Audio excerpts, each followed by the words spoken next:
Harvik, quizás en un intento por compensar las dimensiones de sus habitantes, estaba construido mayoritariamente en vertical, sobre, o más apropiadamente encaramado a, las paredes de un cúmulo de islas rocosas que emergían como alfileres de entre las olas. Unos alfileres, cabe añadir, lo bastante grandes como para albergar pequeños bosques en sus cimas.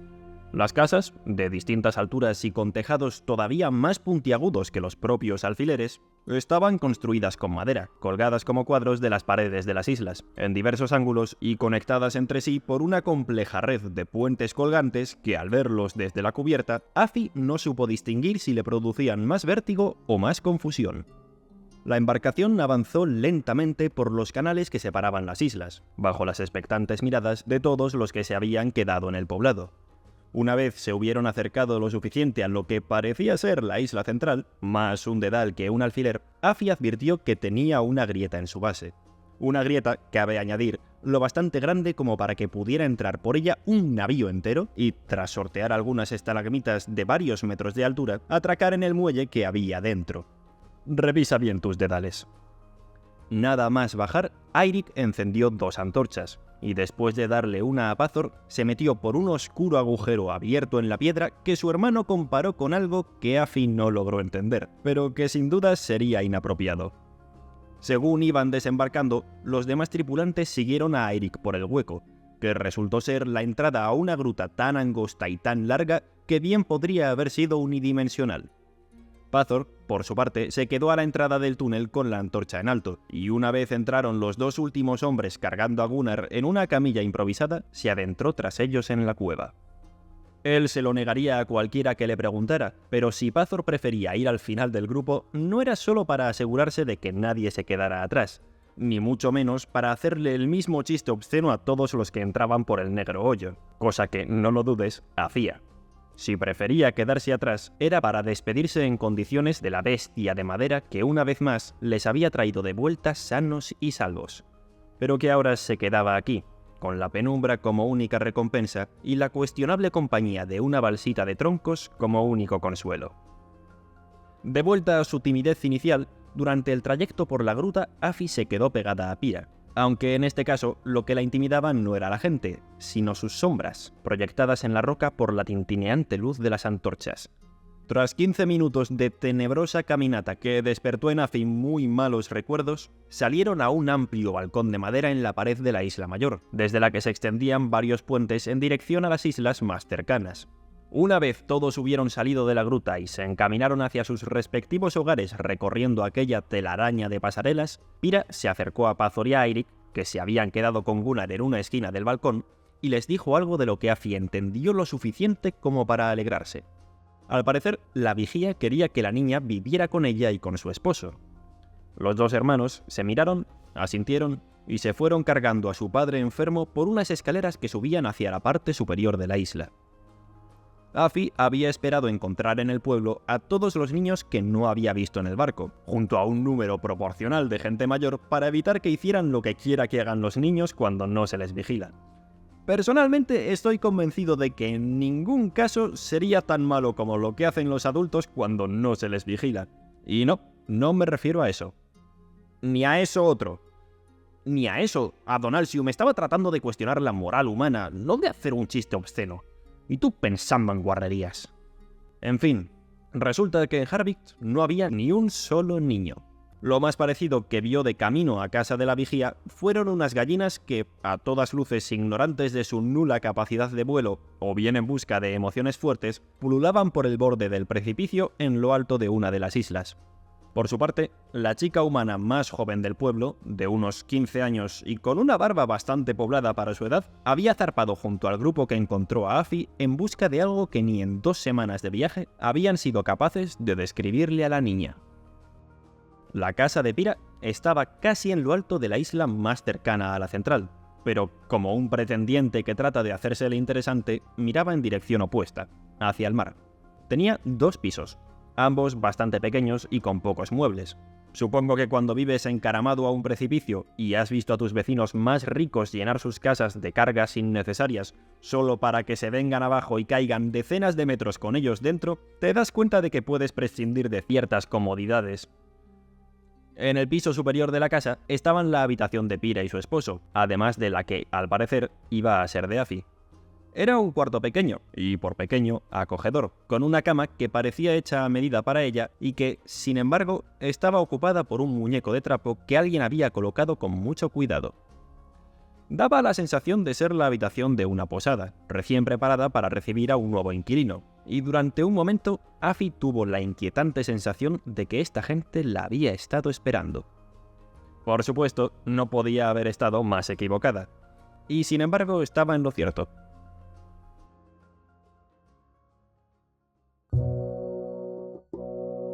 Habían llegado al pueblo poco después de romper el alba, así que Pira quiso aprovechar la mañana para enseñarle el pueblo a la cría, tarea que demostró ser comparable a guiar a un ciego por un laberinto.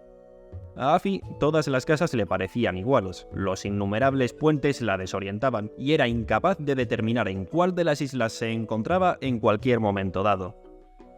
Consciente de que su prohijada estaba más bien perdida, Pira se limitó a enseñarle los lugares más importantes. En primer lugar, visitaron una especie de templo, construido reverentemente en la cima de una de las islas, en honor a las muchas deidades a las que se les rezaba en su interior. Después, subieron a varios corrales con cerdos y gallinas, también en lo alto de algunas de las islas, y dejando a los dioses en una posición algo incómoda. Y antes de la que sería su última parada, fueron al mercado, compuesto por varios puestos a lo largo de un pantalán que flotaba sobre el agua al pie del islote mayor. Ahí, Afi pudo comprobar para su alivio que aquella gente conocía alimentos más allá del tocino y los huevos duros, por lo que la notablemente pobre dieta de Gunnar debía de ser producto únicamente, como tantos problemas humanos, de su propia tozudez. A lo largo de la pasarela había puestos de pescado, de verdura y de fruta, y por suerte para la salud del jefe, de productos más apetitosos, aunque también más calóricos, como frutas confitadas, bizcochos o pasteles de bayas. Fue este último dulce el que Afi pidió a Pira que le comprara, para sorpresa de la niña, sin que la vigía le pusiera ninguna pega. Lo que Afi no sabía era que, como madre adoptiva, era demasiado pronto para recurrir al socorrido "ya tenemos comida en casa". Aunque en este caso tenía más peso el hecho de que Pira sencillamente quería disfrutar de volver a consentir a una criatura, así que le compró el pastel y se encaminaron hacia la plaza.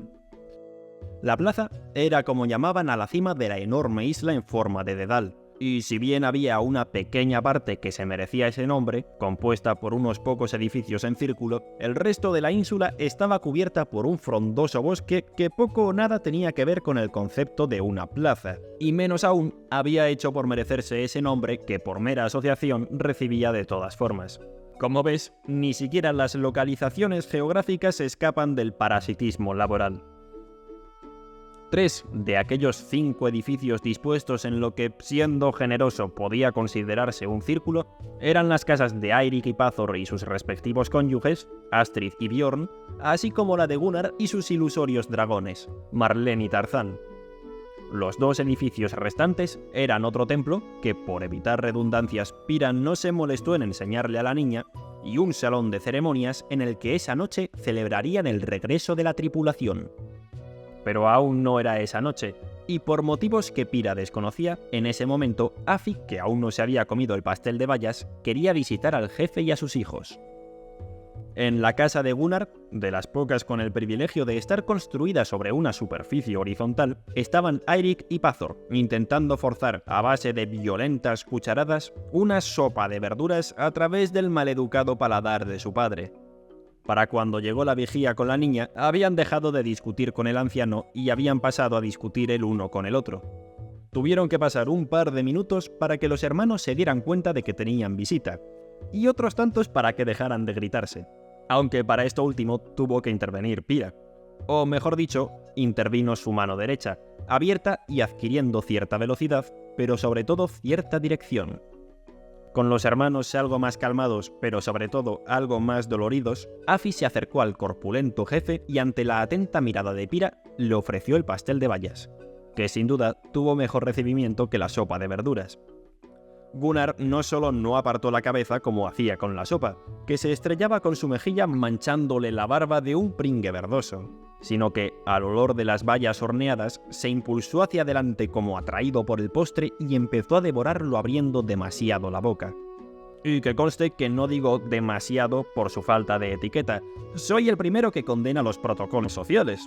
Más por morbo que por principios, pero los condeno igual. Digo demasiado porque hasta entonces Afi no había visto el estado en el que estaba la dentadura del jefe. Pira miró a la niña preocupada porque el espectáculo pudiera turbarla, pero afortunadamente la pequeña no pareció distinguir el rojo jugo de las bayas de la sangre que emanaba de las encías del anciano. Con el estómago de Gunnar lleno por una vez de algo que no era carne, sus hijos, junto a la vigía y la niña, se sentaron a la mesa y comieron por primera vez en semanas algo que no eran provisiones náuticas. Tampoco puede decirse que la sopa que había preparado Bjorn, el esposo de Pazor, fuese un hito culinario.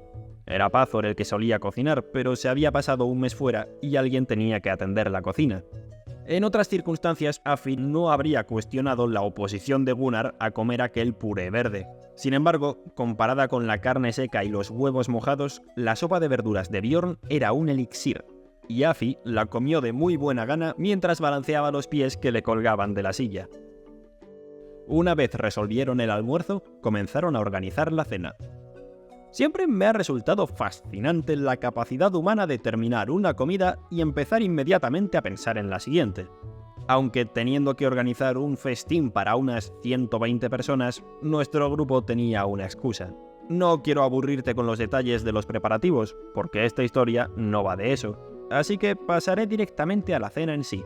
Si quieres, algún día te contaré el cuento de la suricata que preparó una boda para 1,5 millones de invitados. Lo que sí te puedo adelantar es que estos 120 humanos sumaban con creces muchísimo más pelo que 1,5 millones de suricatas. Y eso que atado en aquellos rudimentarios nudos que la niña ya consideraba típicos de Harvick, parecía bastante menos cabello del que realmente era.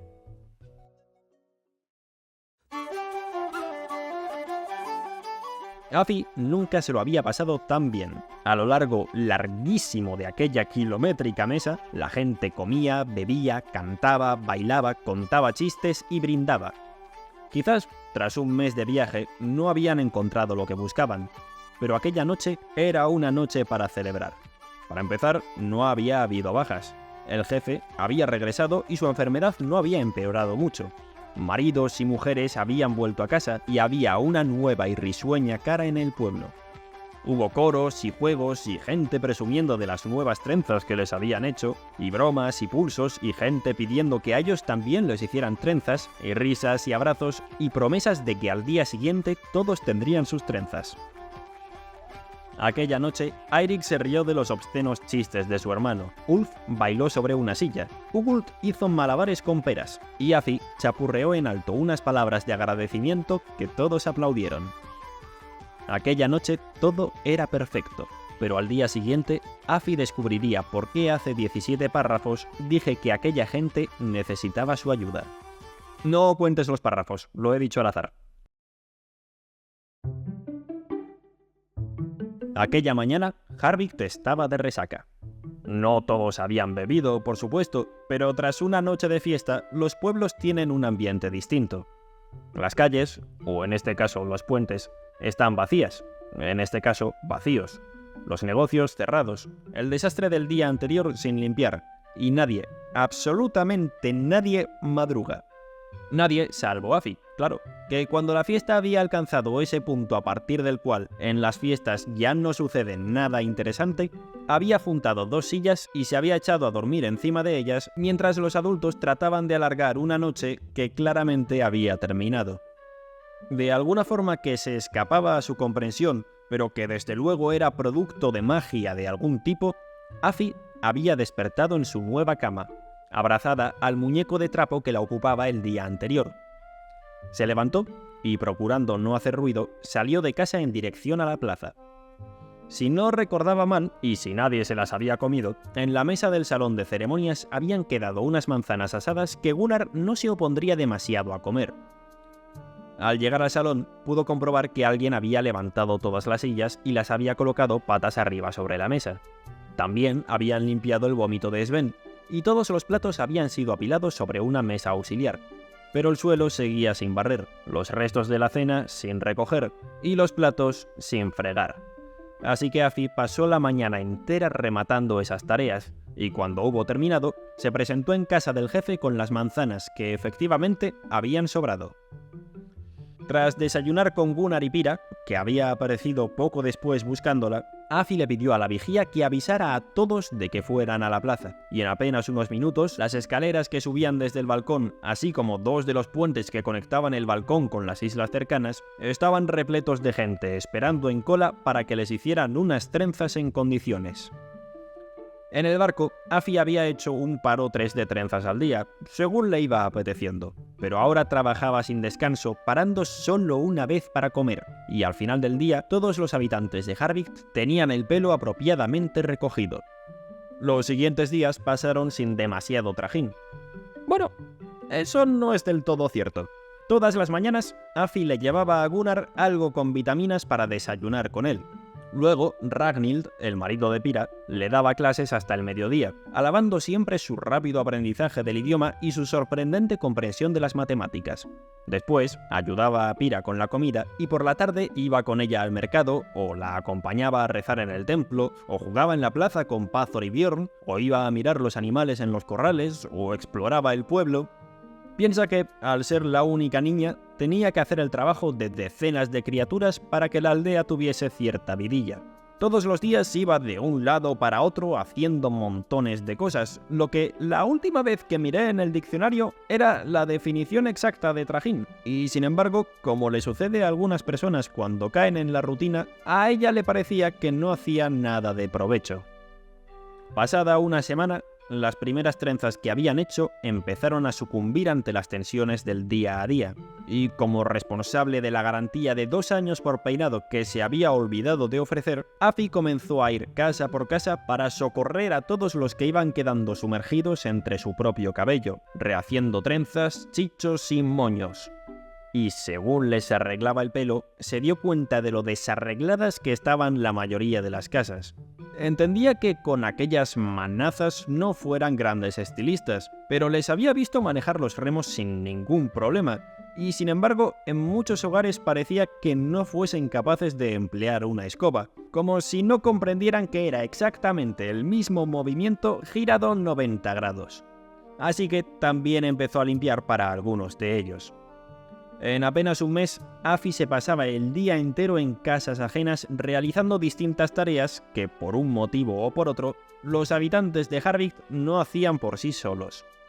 Algunos no limpiaban su casa, así que la niña lo hacía por ellos. A quienes llevaban la ropa sucia se la lavaba, a quienes la llevaban rota se la remendaba y a quienes la llevaban arrugada se la alisaba.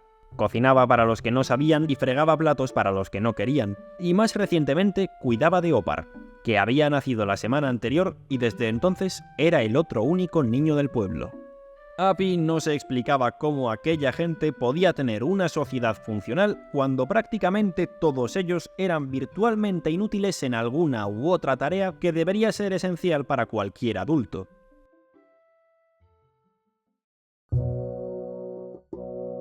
Conforme pasaba tiempo con las distintas gentes de Harvik, Afi iba descubriendo más y más de su cultura. Creían que sus dioses, tan distintos del que ella y su familia habían seguido, y también más peludos, concedían deseos a todos aquellos que encontraran su hogar y se lo pidieran en persona. Según las historias, otorgaban riquezas, curaban enfermedades, eliminaban enemigos, la clase de cosas que se les suelen pedir a los dioses. Ya sabes, aquellas tareas que escapan al control humano. Debo decir que lo de tener que pedirles los deseos en persona es bastante conveniente. Para los dioses, claro. Es como mi vaca invisible que canta, que por supuesto solo canta cuando alguien la ve. La cría también fue aprendiendo más del idioma. Llegados a este punto de la historia, Afi ya entendía y se hacía entender con bastante soltura, aunque había ciertas cosas que todavía le resultaban complicadas, sobre todo en cuanto a vocabulario. Es probable que hayas oído hablar de idiomas en los que tienen decenas de palabras para describir cosas que en otras lenguas solo tienen un nombre. Los Aleci, por ejemplo, distinguen si un duelo es cuerpo a cuerpo o si se emplean armas, entre muchísimas otras modalidades. En Tetelir han nombrado como el quíntuple de colores que vosotros, y la gente de Harvikt tenía cerca de 20 palabras para hablar del pelo. Para ellos, no era lo mismo el pelo de los brazos que el de las piernas o el de la barriga. También diferenciaban el pelo liso del rizado y el seco del mojado, y en palabras de Pazor, los que te sacudes de la ropa de los que te sacas de la boca. Salvo esta última, eran diferencias que Afi entendía cada vez mejor, al igual que expresiones como «de pelos» o «ante la duda, la más peluda». Pero, aun con su progresivo dominio del idioma, no parecía capaz de entender las quejas de Pyrrha. Resulta que la vigía, que al fin y al cabo era la guardiana de Afi, no estaba nada contenta con que su protegida hiciera de criada para todo el pueblo. Al menos no cobraba por sus labores, ya que entonces se trataría de trabajo infantil y sería muchísimo peor. Pyrrha había tratado de hablar con ella en varias ocasiones, pero a la mañana siguiente la niña seguía madrugando para ir a cuidar del jefe y atender las muchas tareas que la gente del poblado pasaba por alto. Porque esa era otra, además de hacerle de chacha a todo Harvikt, también había pasado a ser la enfermera personal de Gunnar. Diría que la chiquilla era pluriempleada, pero de nuevo, no cobraba.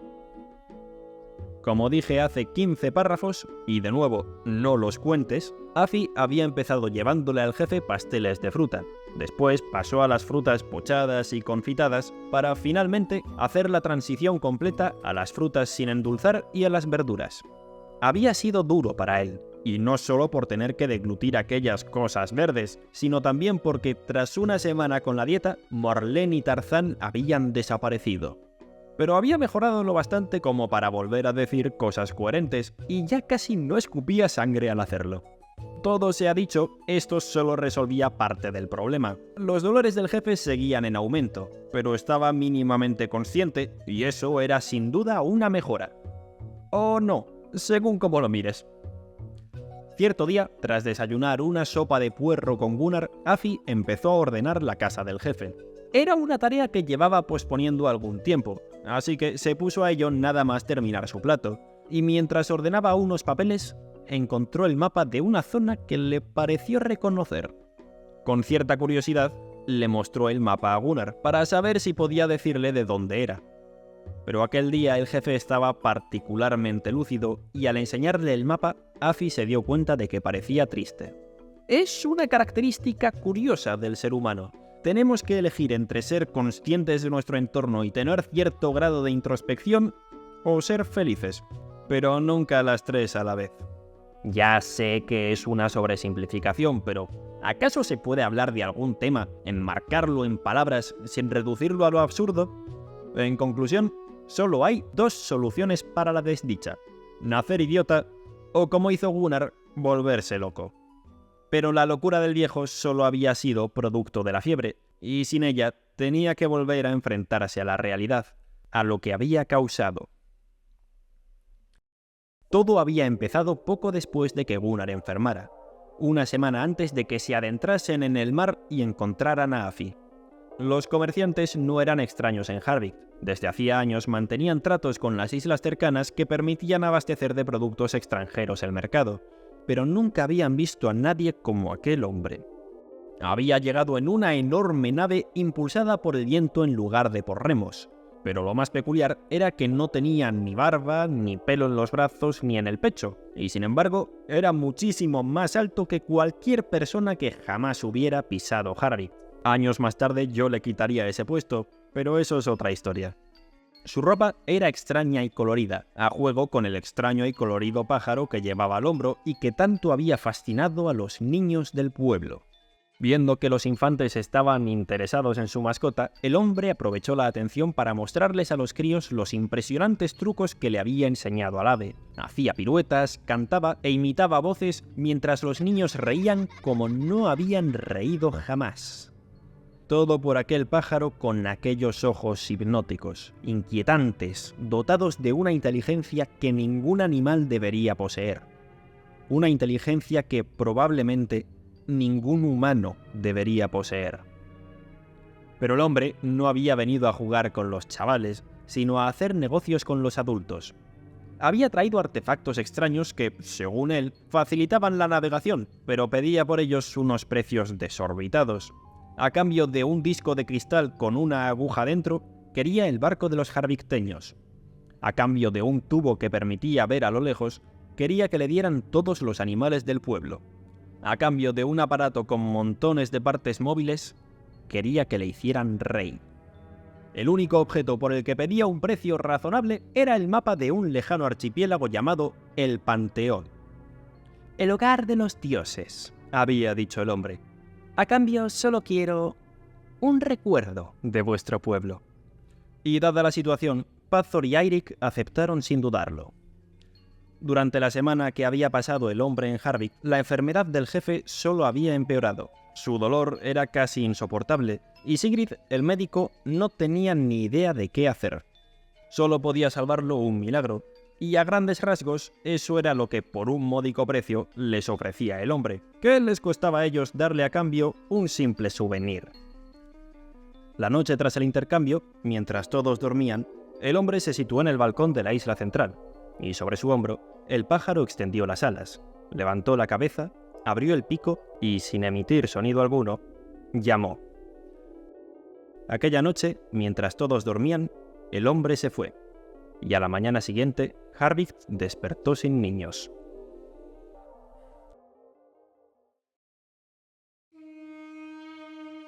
Al escuchar esto de boca del jefe, Afi se dio cuenta de lo que le había costado al pueblo de Gunnar. Cuando la encontraron en aquella isla, estaban buscando una cura para su jefe, una cura por la que habían perdido a sus hijos e hijas, y habían dado la vuelta por ella. Afi cogió el mapa y se fue corriendo de inmediato, mientras Gunnar, incapaz de seguirla a causa de su dolor y sintiéndose ligeramente estúpido, comprendía por qué nadie le había explicado aquello a la muchacha.